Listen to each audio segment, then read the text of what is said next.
feeling pretty good about this little experiment right here. It's got little nubs. That's pretty good. Right there. What about this guy? What are we gonna do with that? Lay it down? I don't think so.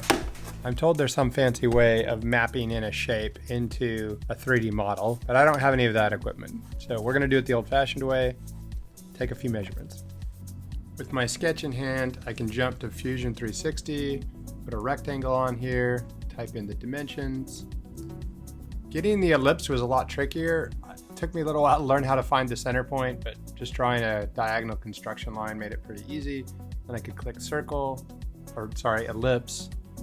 And then ellipse took a little while to figure out, but if you just drag it out and then type in one length and then drag it down, the key was dragging it down, and then you could see the other side and put the other dimension in. It took me a little while to figure that out.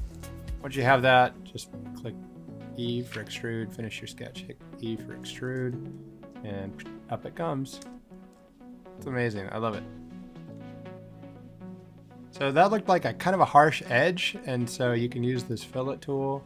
Just click on the edge and throw a radius on. But now we've got to test it and see if it'll actually fit or not.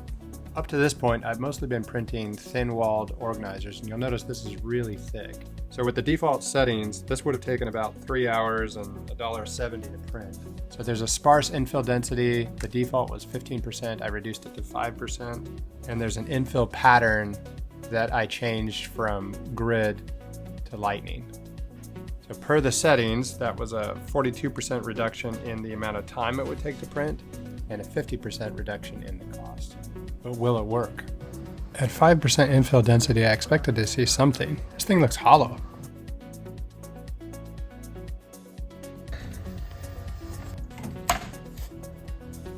Let's see what we got.